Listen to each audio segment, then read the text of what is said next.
નમસ્કાર મિત્રો, અમારા નવા વિડીયોમાં તમારું સ્વાગત છે।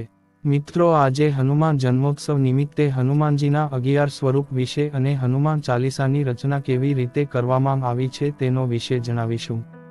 હનુમાનજી 11 સ્વરૂપની પૂજા કરવાથી શું ફાયદો થાય છે અને કયા સ્વરૂપ છે તે જાણવા માટે વિડીયોને અંત સુધી જરૂરથી સાંભળજો। અને મિત્રો, તમે હજી સુધી અમારી યુટ્યુબ ચેનલને સબસ્ક્રાઇબ ન કરી હોય તો તેને સૌપ્રથમ સબસ્ક્રાઇબ કરી દેજો, જેનાથી અમારા નવા વિડીયો સૌપ્રથમ તમને જોવા મળે।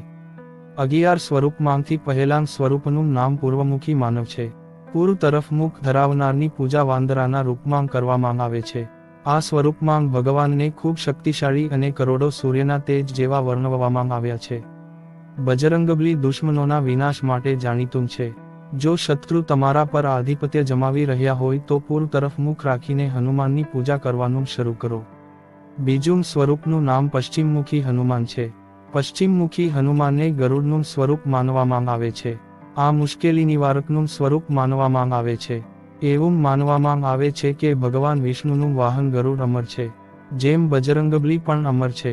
આ જ કારણ છે કે બજરંગબલીને કલિયુગના જાગૃત દેવતાઓમાં ગણવામાં આવે છે।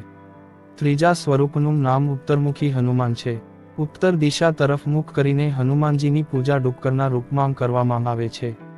બીજી એક વાત એ છે કે ઉત્તર દિશા એટલે કે ઈશાન એ દેવતાઓની દિશા છે, એટલે કે શુભ અને લાભ। આ દિશામાં સ્થાપિત બજરંગબલીની પૂજા કરવાથી વ્યક્તિની આર્થિક સ્થિતિમાં સુધારો થાય છે। આ તરફ મુખ રાખીને ભગવાનની આરાધના કરવાથી ધન, ઐશ્વર્ય, પ્રતિષ્ઠા, લાંબા આયુષ્યની સાથે રોગમુક્ત બને છે। ચોથા સ્વરૂપનું નામ દક્ષિણામુખી હનુમાન છે। દક્ષિણમુખી હનુમાનજીને ભગવાન નરસિંહનું સ્વરૂપ માનવામાં આવે છે। દક્ષિણ દિશા યમરાજની છે અને આ દિશામાં હનુમાનજીની પૂજા કરવાથી વ્યક્તિને ભય, ચિંતા અને પરેશાનીઓથી મુક્તિ મળે છે। દક્ષિણમુખી હનુમાનજી દુષ્ટ શક્તિઓથી રક્ષણ કરે છે। પાંચમા સ્વરૂપનું નામ ઉપરમુખી હનુમાન છે। આ દિશામાં મુખ રાખીને હનુમાનજીને ઘોડાના રૂપમાં માનવામાં આવે છે। આ સ્વરૂપની પૂજા કરનારાઓને શત્રુઓ અને પરેશાનીઓથી મુક્તિ મળે છે। બ્રહ્માજીના કહેવાથી આ રૂપ ધારણ કરીને ભગવાને હયગ્રીવ દૈત્યનો વધ કર્યો। છઠ્ઠા સ્વરૂપનું નામ પંચમુખી હનુમાન છે। પંચમુખી હનુમાનના 5 સ્વરૂપોની પૂજા કરવામાં આવે છે। આમાં દરેક ચહેરો અલગ અલગ શક્તિઓની નિશાની છે। જ્યારે રાવણે રામ લક્ષ્મણને કપટથી બંધક બનાવ્યા હતા ત્યારે હનુમાનજીએ પંચમુખી હનુમાનનું રૂપ ધારણ કરીને તેમને અહિરાવણથી મુક્ત કરાવ્યા હતા। શ્રી રામ અને લક્ષ્મણ એકસાથે 5 દીવા ઓલવ્યા પછી જ મુક્ત થઈ શક્યા। તેથી ભગવાને પંચમુખીનું રૂપ ધારણ કર્યું। તેઓ ઉત્તરમાં વરાહમુખ, દક્ષિણમાં નરસિંહમુખ, પશ્ચિમમાં ગરુડમુખ, આકાશ તરફ હયગ્રીવમુખ અને પૂર્વમાં હનુમાન મુખમાં બિરાજમાન છે।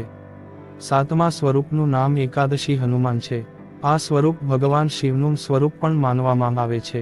એકાદશી સ્વરૂપ રુદ્ર એટલે કે શિવનો 11મો અવતાર છે। ભગવાને 11 મુખવાળા 11 મુખી રાક્ષસને મારવા માટે 11 મુખનું રૂપ ધારણ કર્યું। તે રાક્ષસને ચૈત્ર પૂર્ણિમાના દિવસે એટલે કે હનુમાન જયંતીના દિવસે મારવામાં આવ્યો હતો।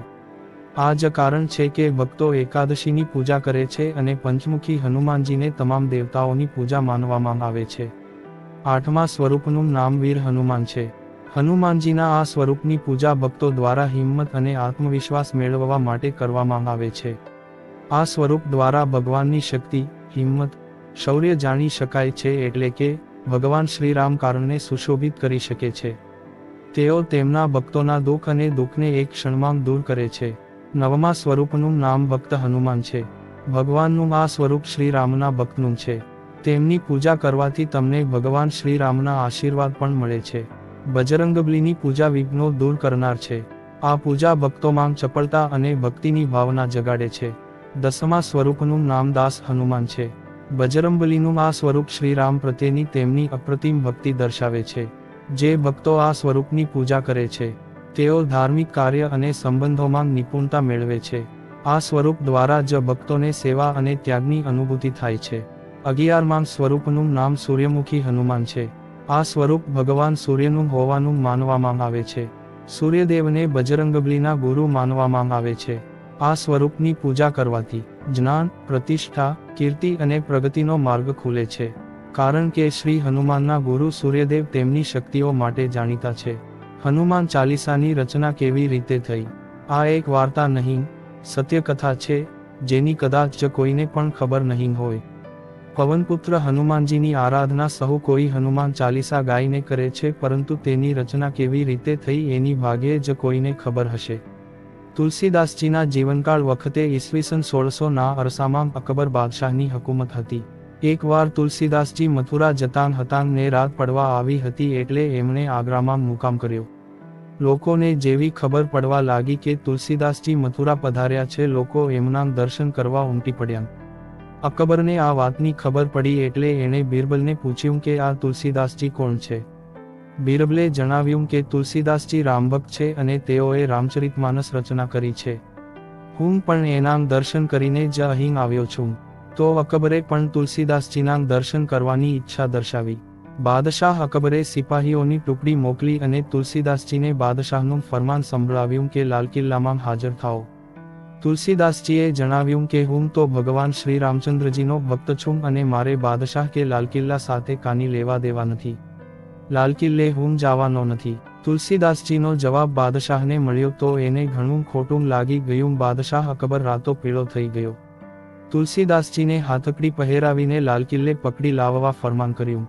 તુલસીદાસજીને હાથકડી પહેરાવી લાલ કિલ્લે પકડી લાવવામાં આવ્યા તો અકબરે કહ્યું કે તમે તો કાનિક ચમત્કારી વ્યક્તિ લાગો છો, કશુંક ચમત્કાર કરી દેખાડો. તુલસીદાસજીએ કહ્યું કે હું તો રામચંદ્ર ભગવાનનો કેવળ ભક્ત માત્ર છું. કોઈ જાદુગર નથી કે જાદુના ખેલ કરીને તમને ચમત્કાર કે કૌવત દેખાડું. અકબર કાળજાળ ક્રોધિત થયો અને ફરમાન કર્યું કે આને હાથકડી પહેરાવીને કાળી કોટડીમાં પૂરી દો. બીજે દિવસે આગ્રાના એ લાલ કિલ્લા ઉપર લાખોની સંખ્યામાં વાંદરાનો એકસામટા તૂટી પડ્યા અને આખોએ લાલ કિલ્લો ખેદાન મેદાન કરીને સંપૂર્ણ વિધ્વસ્ત કરી નાખ્યો. લાલ કિલ્લાની તબાહી જોઈને અકબરે બિરબલને પૂછ્યું કે આ બધું શું બની રહ્યું છે. બિરબલે કહ્યું કે હુજુર, આપને ચમત્કાર જોવો હતો તો જોઈ લો. અકબરે તરત જ તુલસીદાસજીને કાળી કોટડીમાંથી મુક્ત કરીને હાથકડી છોડાવી નાખી. તુલસીદાસજીએ બિરબલને કહ્યું કે મને વગર અપરાધે સજા મળી છે. હું તો એ કોટડીમાં પુરાઈને રામચંદ્રજી અને હનુમાનજીનું સ્મરણ કરતાં કરતાં રોઈ રહ્યો હતો. હનુમાનજીની પ્રેરણાથી મારા હાથ આપોઆપ જ લખવા માંડ્યા હતા. 40 ચોપાઈ હનુમાનજીની પ્રેરણાથી લખાઈ ગઈ છે. જો કોઈ વ્યક્તિ સંકટ કે દુઃખમાં હોય ત્યારે એનો પાઠ કરશે, એના સઘળાં દુઃખ કે સંકટ દૂર થશે. એ હનુમાન ચાલીસાના નામથી ઓળખાશે. અકબર ઘણો જ છોભીલો પડી ગયો. તુલસીદાસજીની એણે માફી માગી. પુરાણ સન્માન અને ઠાઠથી તેમ જ સૈન્ય પહેરા સાથે એમને મથુરા તરફ વિદાય આપી. હનુમાનજી એટલે જ સંકટમોચન કહેવાય છે. મિત્રો, આજનો આ વિડીયો તમને કેવો લાગ્યો છે તે કોમેન્ટ બોક્સમાં જરૂરથી જણાવજો. મિત્રો, અહીં આપેલી તમામ માહિતી ઇન્ટરનેટના સોશિયલ મીડિયાના માધ્યમથી લેવામાં આવેલી હોય છે. મિત્રો, અમારો પ્રયાસ ફક્ત માહિતી આપવાનો જ હોય છે. મિત્રો, અમારો હેતુ કોઈ પણ વ્યક્તિની કોઈ પણ પ્રકારની લાગણી દુભાવવાનો હોતો નથી. તેમ છતાં વિડીયોમાં અમારા તરફથી લખવામાં કે બોલવામાં જો કોઈ કારણસર ભૂલચૂક થઈ ગઈ હોય તો અમે માફી માંગીએ છીએ. મિત્રો, તમને અમારો આજનો આ વિડીયો પસંદ આવ્યો હોય તો તેને લાઈક કરીને શેર કરજો અને ગુજરાતી ભાષામાં અવનવા વિડીયો જોવા માટે અમારી યુટ્યુબ ચેનલને સબસ્ક્રાઇબ કરવાનું ભૂલશો નહીં. ધન્યવાદ. જય શ્રી કૃષ્ણ.